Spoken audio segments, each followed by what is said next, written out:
I'm looking forward to, I would say, aggressive. Neither of them are particularly defensive to a fault. I mean, yes, there's always some defense involved, but both like to maximize scoring from what I recall playing both of them. So we should be seeing a high scoring match.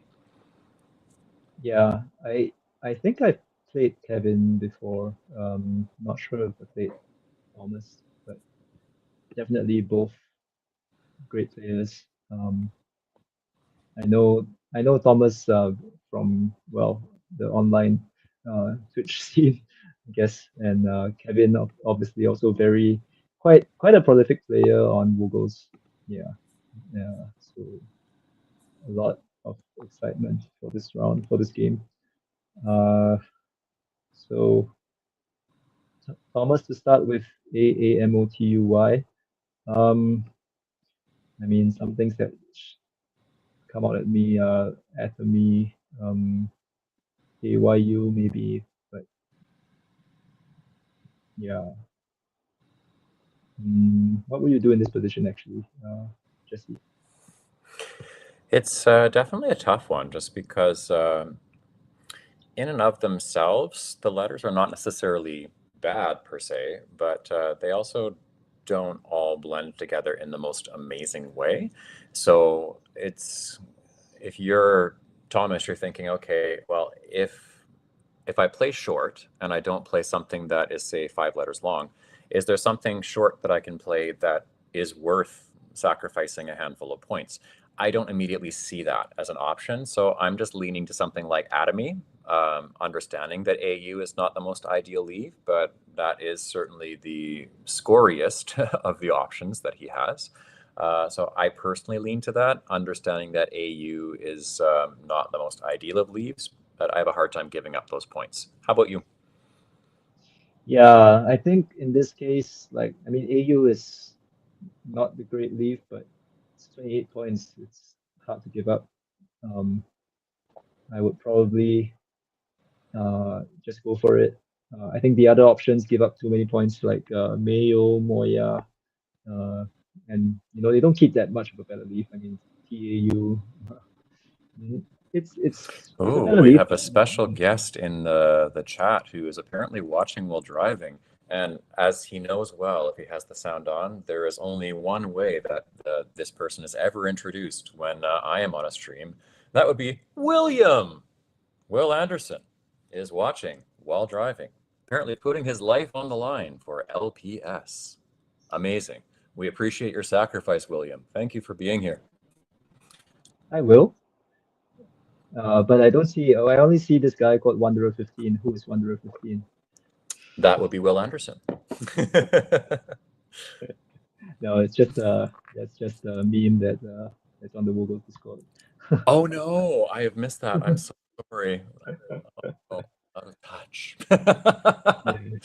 So he starts with Moya, which I think is fair. I would probably have scored 10 more points with T there, but I think fair choice. And now Kevin has quickly found the five-letter word Edo that goes right on top or right below Moya. So which of the two would you pick? Would you play on top or below? Hmm.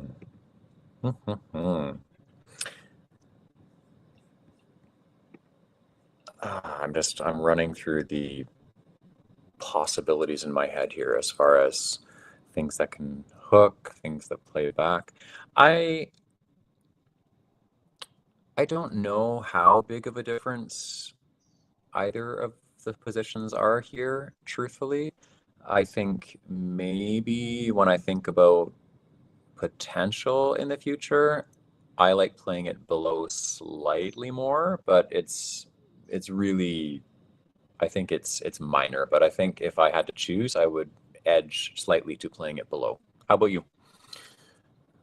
Yeah, I mean, for me, I think the interesting thing is that the A goes on top of, like, I mean, with this positioning of Fido, the A goes on top of last A that he has goes on top of BO, and it goes up on top of LA as well. So that could be a slight advantage. But I mean, I think in a lot of situations, your opponent plays parallel somewhere. anyway, and the whole thing is messed up anyway. So I think it's gonna be very close. And I mean, just to mention on simulation, there is another play that is also very good. Seems to be on top right now, which is also a five-letter play. Uh, Lahar, Lahar, which scores one more point, keeps AD. Um, yeah, but so Hadel is gonna give Thomas a spot for Aureate with three overlaps, and yeah, Aureate takes an L in front, so someone's gonna be trying to use that at some point. But now we go back to Kevin, and Kevin has Rainbow. That's right, but doesn't seem to go anywhere.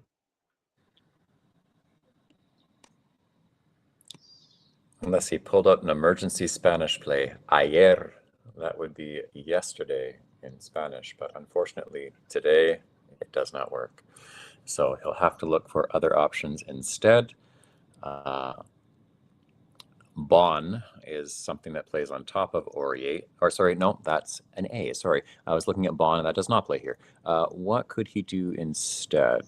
I am thinking out loud here, y'all. Pardon me.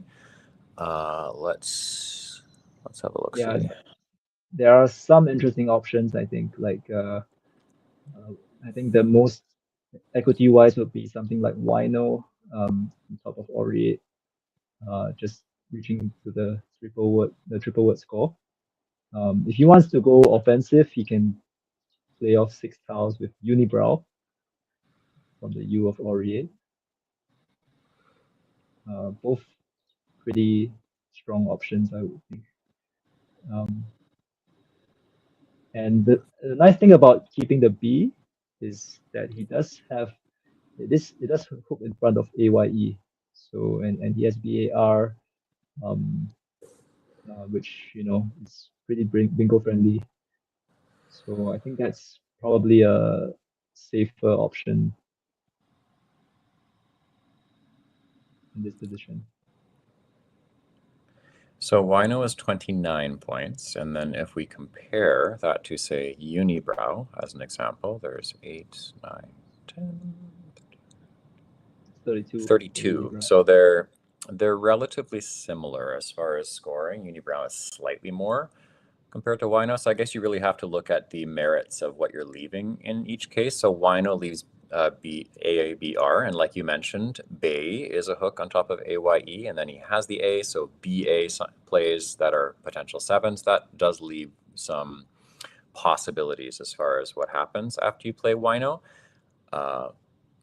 There's realistically little to no spots on the board other than hooking Moya or I with S's or finding some overlapping play on top of Amma and H as far as bingos are concerned. Once you played Wino, Unibrow blows the board wide open, makes it extremely unlikely that it gets shut down anytime soon. I think with Kevin's playing style specifically, if he's seen Unibrow, he would be highly considering it. Kevin loves to score, to a fault, and give himself opportunities to do that. So as aggressive as Unibrow is as far as opening and creating spaces, it is very much in his playing style. So I would not be surprised if he put this down.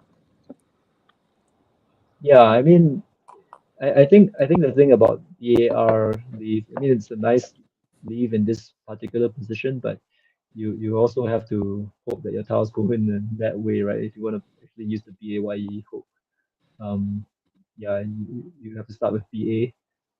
That is slightly restrictive, and Kevin is behind, so I would say blowing up the board, not exactly a terrible choice as well, but I think yeah, I mean I agree with some of the comments that it is maybe slightly too open in this position.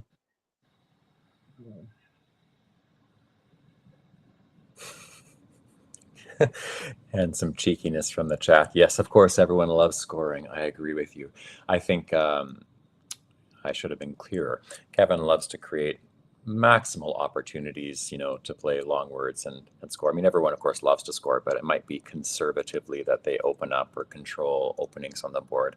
I think Kevin just loves to create space, in his playing style specifically. I should have been clearer with that, which is why I think he would be considering that. But it looks like he's looking at Wob instead on top of Oriate. Yeah, Wob is, yeah, I mean it's decent leaf with INOR. N and R are nice letters, but the thing is that these are 1 point tiles and um, they don't really do very much on the board as it is now. So if Thomas continues to keep the board pretty tight, pretty closed, it's gonna be quite difficult, I think, for Kevin to catch up, especially with 1 point tiles.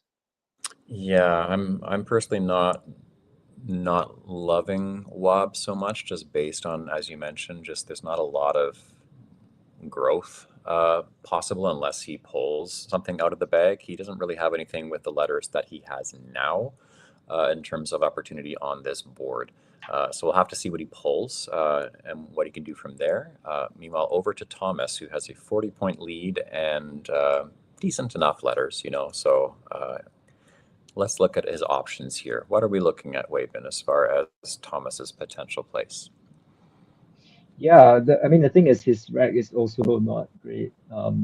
It's I mean he has plays that can score, I think, but the thing that is really not nice about this rack is the I, and U. And the thing is there's really not much that gets rid of those tiles together, or even some of them you'll be opening up some lines in the board, and that's not really what he wants to do. So you can see that he was considering things like Wi-Fi just now. He's thinking of whether he wants to play EF, keeping BIISU, all not great leaves. And I am actually running a simulation as well. It's suggesting things like just playing RIF, keeping BISU. Yeah, it's not great. Um, there are also options like Fried, FRIED, just because I mean you're getting rid of a lot of your your good letters like your E and your D, but you just don't have that many options. And he is now also looking at well, I hope he is looking at Basify, which is a very nice find. But I think it's also a little bit too open. Would you do Basify in this position, Jesse? I would never do it personally. It's as much as it scores. I'm ahead by 40 at this point in time.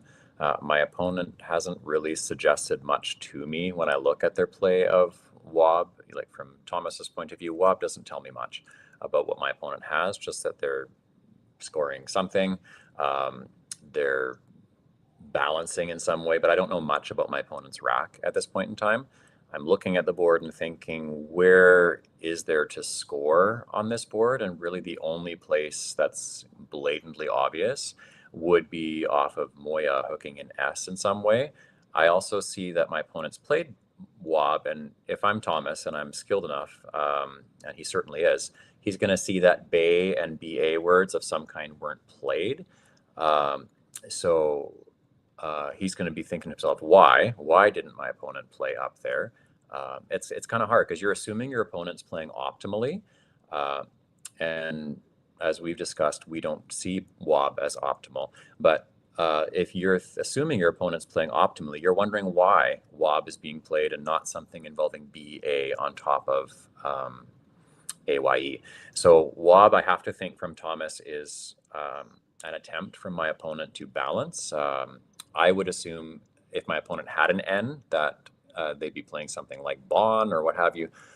So I'm thinking I wouldn't play Pacify just because it just gives lots of things back that don't have to be given back.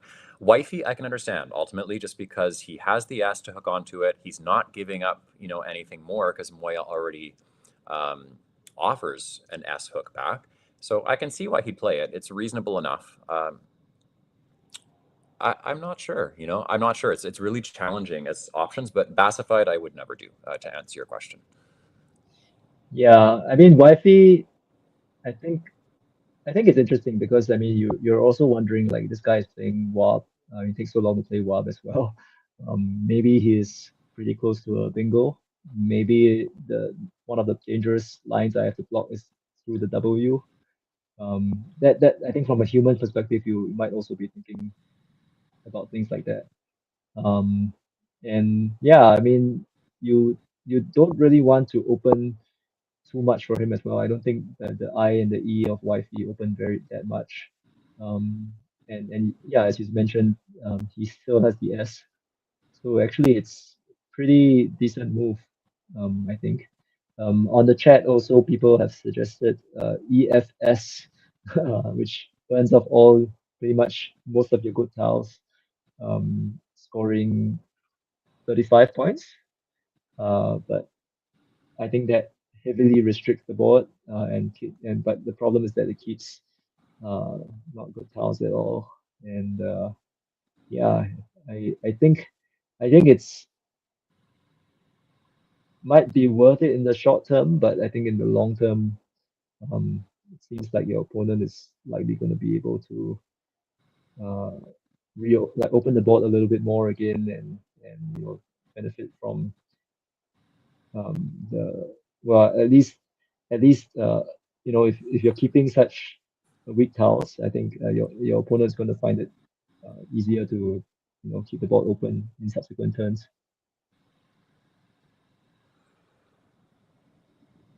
But now, yeah, we see Kevin also having quite a difficult position.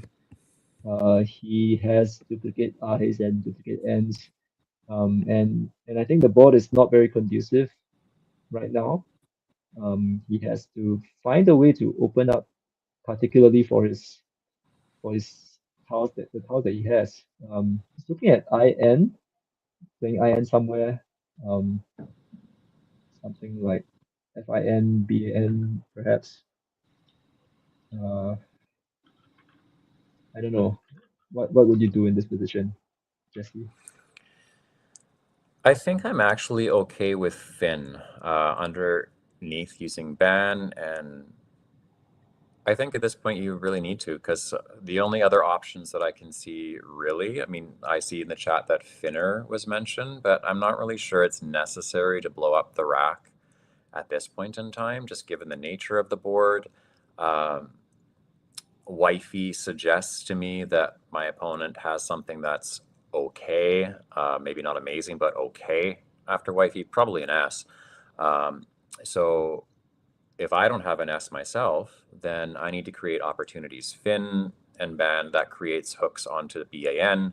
There is still the ability to play above Hadal using the H.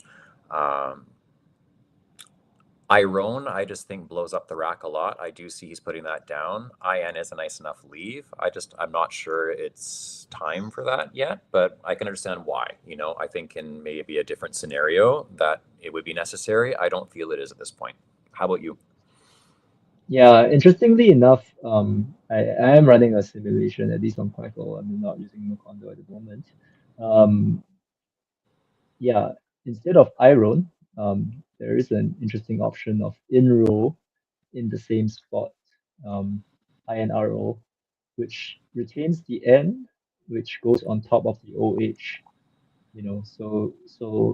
I think the problem with iron is that you don't keep a letter that hooks in front of EH, and it's also probably quite easy to parallel.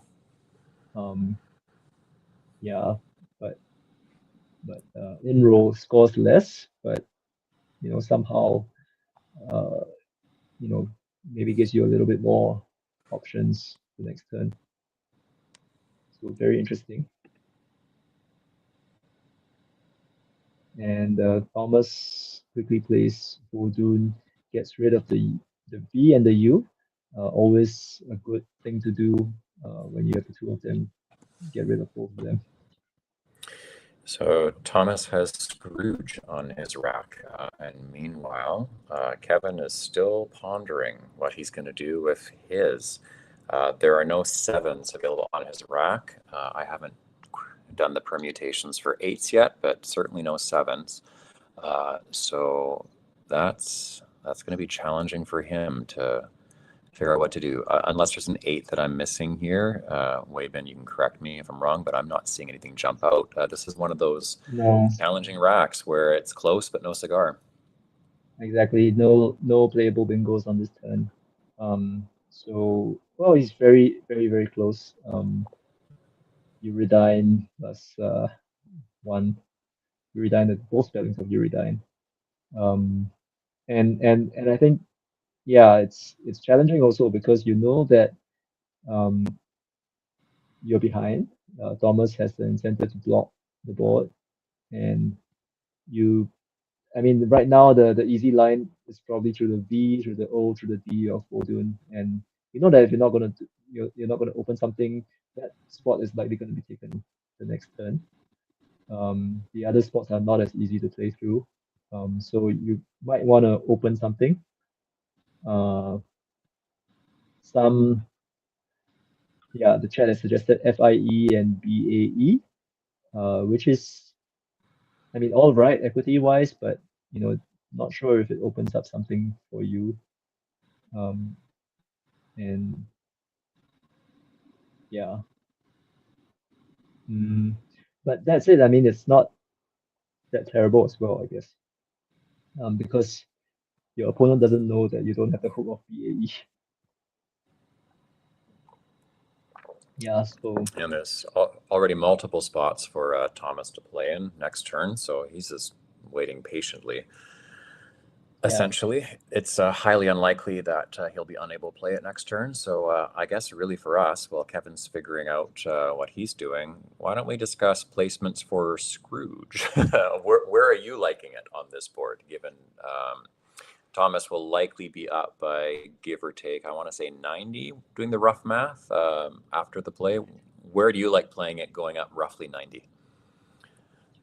um, I would say, wow. Um, I mean, it depends on where he plays. If he plays FIE, then maybe BAES. But I think with this current board, just wifeys, just taking the score and I mean it opens up a little bit, but I think the other choices actually open up a little bit even more. I mean they open up nine timer lanes or even triple word score hooks. So I think um yeah, I would take the score with Scrooge hooking onto wifeys. I'm with you on that one. I think that is the way to go. Oddly enough, that choice has been removed as Bardi is going down. Yeah, and Bardi, oh, it's being challenged.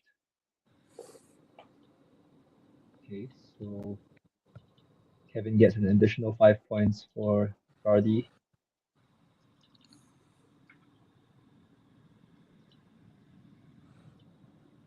So Bardi actually takes both an R and an S. So actually it gives Thomas even more points for Scrooge.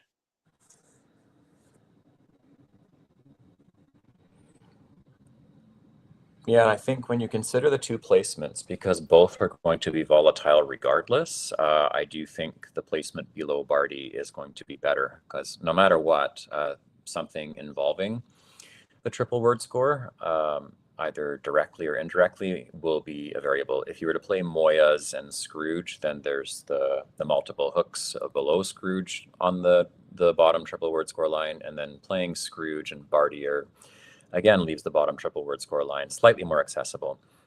Either way, you're giving it up. But maybe he's just playing fast because he hasn't seen Bardier, or perhaps he really does consider that the better placement. We'll have to see what they say in the end game when we listen to the on the board or on the table mic. We'll have to see what they have to say.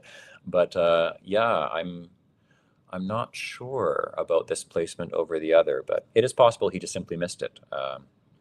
As far as I'm Yeah, concerned.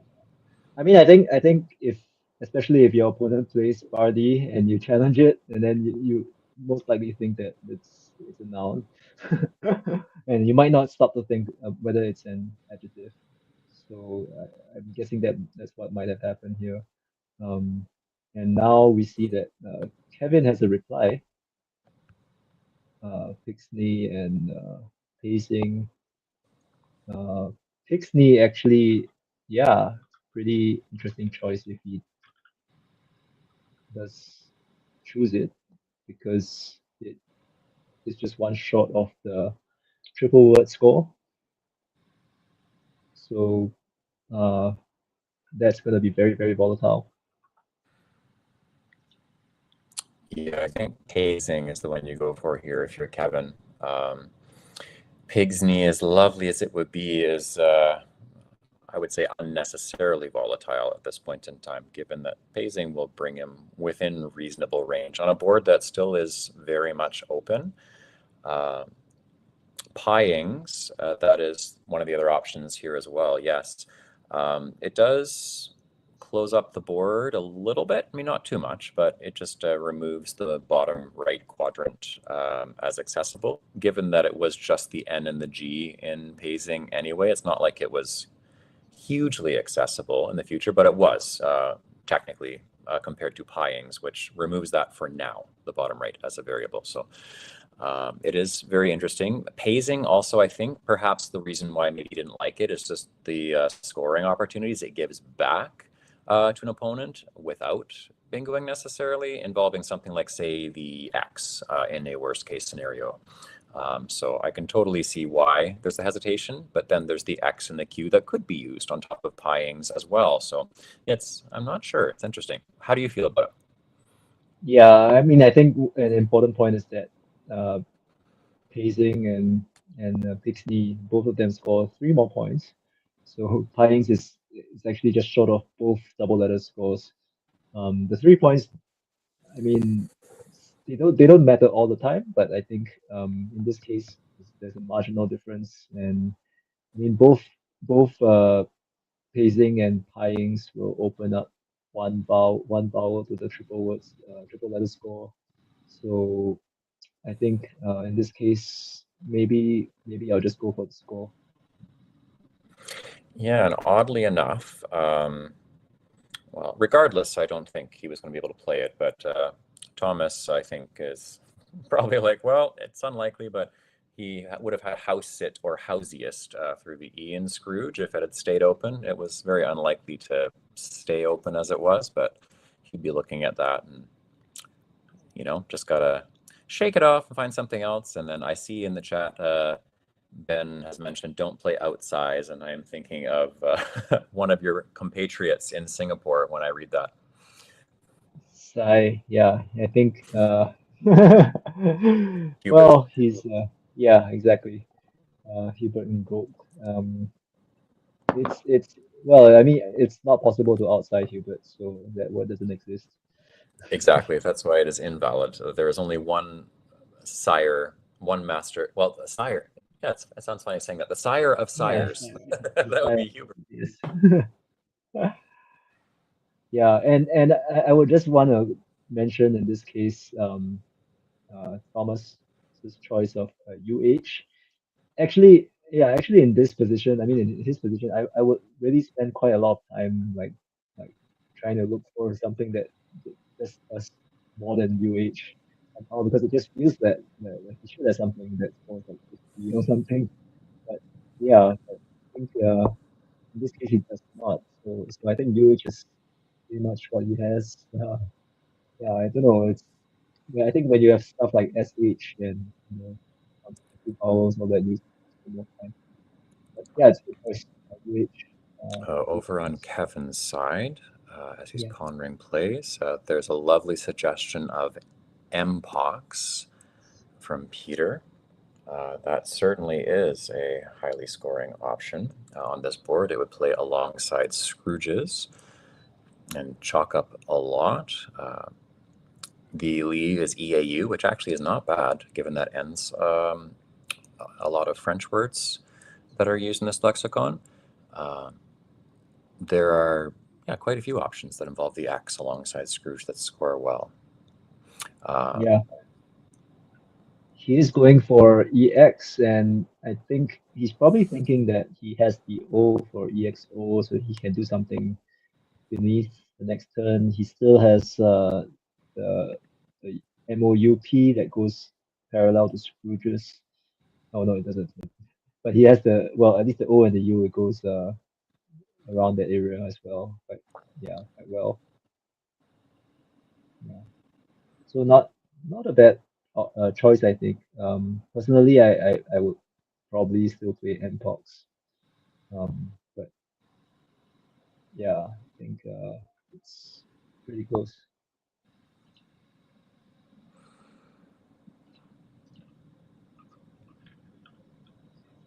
And yeah, pretty quickly, Thomas plays spot. He's also probably thinking that maybe Kevin has the O, so he might, you know, take that spot. He does not play the S, which is probably because he doesn't want to telegraph to his opponent that he has another S on his right. Would you also not play the S in this position? I think it's challenging, right? Because if I'm playing, I'm not against playing the S necessarily, if it's right, even if it is telegraphing. I'm just thinking out loud here with you, like, okay, if I play the S, what are my potential options here? Is it really worth putting down for the pure purpose of balance? What am I giving up relative here? There aren't really all that many spots, to actually use the S, in a way that other letters can't be used on the board. There is an argument that could be made just for playing it, just because there isn't really an obvious S spot, that would warrant holding back more than one, if that. So I think I'd be okay with playing it personally, and I again see the vowel consonant ratio in the bag, and that leans more towards me playing one more tile in this specific case. So I do think playing it is perfectly fine, or if not the S, at the very least another T. So yeah, definitely another consonant, an S I'd be fine with in this case, but if not the S, certainly the other T. Yeah, interesting. I mean, I think another thing to think about is also just the two blanks in the bag, right? Because I think you want to turn over a little bit more if you can, um, give yourself a little bit more chance to draw the blank. BOTTS actually also valid, and also probably the top spinning move in this case. I think mostly because of the turnover. And yeah, I mean the S not that worth it on this in this position. So Kevin playing MOU, yeah, pretty good option. Keeps a balanced leaf, and also I think OM is. I mean, he has OM, he has the A for OMA, so I think that sets his tiles up as well. Pretty decent option.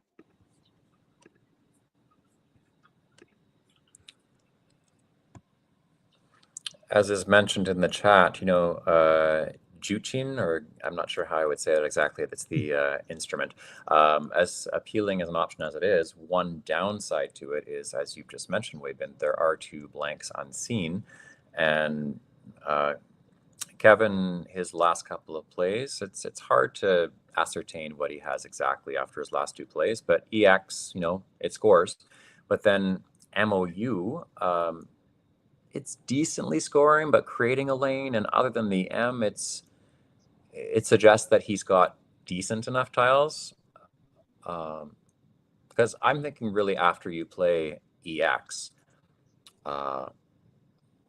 you do have to give up the E in this case to score regardless, to get those 50 plus points. And then MOU suggests that you have a decent number of vowels relative, because MOU, you wouldn't really play that, for relatively fewer points unless you have a decently balanced rack. So it's hard to pull the trigger on it, but to his credit, he has. Juchin, he has played, looking to get rid of the queue and just you know, crossing his fingers to see what his opponent has. Yeah. So the pronunciation of that word is 古琴. Oh, Yeah. thank you. Yeah. Just for our viewers, and yeah, because I speak Mandarin. But anyway, yeah, I think an interesting choice right there would have been something like KISTS, right? Just kissed, uh, right beside MOU, and might be a good choice against the human because you think that he might be setting up something along that lane, and you just kind of fill that lane. Yeah, but you burn all your S's, and yeah, scores a lot of points. So Kevin has played Zante, which is not his highest scoring play. He did have plots, PLOTZ, and PLOTZED, both very, very high scoring plays. And Plots or plots using the O in Vodun was an interesting alternative suggestion from Matthew O'Connor in the chat as an alternative to Zante. Uh, I I think I would have to agree. You know, I do like either of those options a lot. You know, relatively. I'd have a hard time turning that down. Zante doesn't really leave an amazing leave for me, and uh, yeah, I'm not sure taking that spot as, you know, as much a worst case scenario involving a triple triple is possible. I'm not sure I'd give up on plots or plots tier. How about you? yeah, I think the way in which like Thomas chose Putin, right? I mean, that's probably, yeah. I mean, just to open the board, and you know, he might be thinking that Thomas has quite a nice lead, and you know, has the potential of playing a nine timer there, which is why he decided to play a little bit more defensively. Um, and I think in situations like that, sometimes you will tend to just focus on playing something in that line, right? You know, actually plots scores, you know, with the EV especially, it scores like more than 10 over points more than Zante. But if you just focus on blocking that line, then I think that's yeah, it's a reasonable play in that spot. And lots of bingo possibilities here for Thomas. So it's really um riches. He's got all sorts of riches here in terms of options. No shortage of great choices with a nice high probability combination of 6 letters plus a blank. Estrin, of course, is the quick find involving that K in stock. You know, there have been some higher scoring suggestions in the chat involving the U in Vodun. Um, if you are Thomas, you're looking at the bag and you see that your opponent is low on time, um, it's tempting to consider just playing something relatively fast that puts the pressure back on my opponent to induce more mistakes. So I could see something like Estrin going down quickly if he doesn't immediately see some of the suggestions like Turnsole and Burstone through the U and Vodun. Yeah, I think actually Estrin is quite a nice choice, partially because you don't give that many. Well, I mean, it actually looks deceptive. It actually is more blocky than it looks. Um, if you play something like Turnsole or Burstone with the U, you actually give a pretty easy like 7 letter lane for your opponent. Um, and you know, there's a potential response that you have to consider, even though it scores a couple more points. As for Estrin, you have to either play through the end or you have to hook an S behind Estrin. So I think this is the right idea. It's defensive, a bit more defensive. Yeah, and I think, yeah, I also want to point out that it also restricts the OM line. Uh, yeah, Yeah, I like it a lot as well. And putting the pressure back on Kevin in the meantime to uh, make it play relatively quickly. We can see that he's in a fair bit of trouble as far as his current rack, and not a whole lot of options for him. Thomas, meanwhile, has pulled the other blank and some high counting tiles, so this one's looking like it will be over to Thomas for the win here. But meanwhile, if you're Kevin, given you don't know what your opponent has, what do you do here? Really, when you look at the bag from your point of view, what can you pull into? You have one vowel. There are 4 unseen to you, along with 7 consonants. Of course, there's the blank in there. So really, there has to be a commanding reason to use your vowel here, something that really, really justifies it. I'm not seeing a lot that does, but then there's also not a lot of hooks or setup options that involve just the consonants that are reasonable and sort of score. That's a really challenging position to be in. I agree. I mean, I think things just didn't turn out that well after Zante. Uh, you block the obvious line, but your opponent just starts to score so many points on the other side of the board. Um, it's not what Kevin would have wanted. I mean, he's been playing catch up this quite a lot of this game, so um, keeping it pretty close, I guess. But yeah, I think it's quite a difficult position to recover from.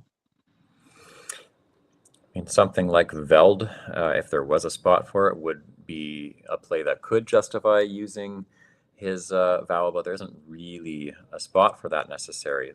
But I can see that the idea here, from Kevin's point of view, is kind of this is a Hail Mary, basically, as far as giving himself chances, hypothetically, to play through the L and the E in Levs and hope for some kind of draw involving vowels for the next turn. But it's really it's a tough one. I think this also might have been just induced by a low time. I would have gone for something like Devil, I think, through the I and Estrin if I'm going to create a setup and possibilities as a Hail Mary.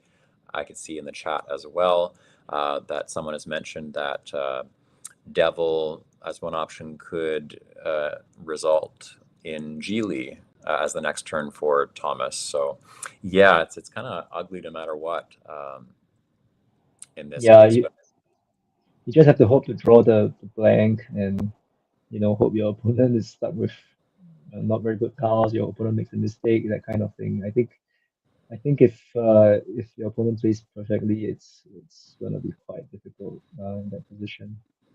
Um, Even I mean, if you're talking about like balancing plays, so like VILD through the eye of Estrin, but that doesn't give you any opposite spots to come back. So that's how strong the play of Estrin is. I mean, just um, making it so difficult for your opponent to come back.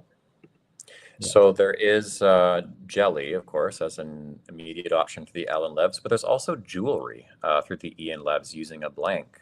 So there are a few options here that score really well. Uh, from Thomas's point of view, the bag is indeed lopsided as far as vowels to consonants, but the tiles are all relatively common tiles. So Jewelry to me is what I would do over Jelly, but they're both very good plays. Yeah, I mean, he's probably thinking that, just for insurance, he also wants to block the end of Estrin, um, just in case there's some kind of difficult words that plays there. Yeah, I don't think I saw one, but yeah, I just want to be sure.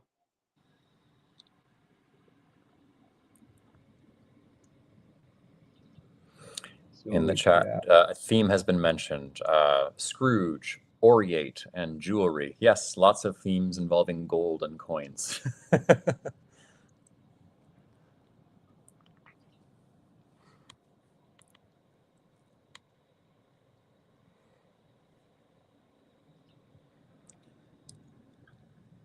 So Thomas should have a host of options here. Kevin's really just looking for something that will score him something and minimize what is going to be a spread loss for him for sure. going into the next round. Nid and Exxon and TI is the immediate thing I can see that seems to score reasonably well. I'm just trying to see if anything else is on the board. Knighted, I suppose, through the D and Bodun, but yeah, there's a few options.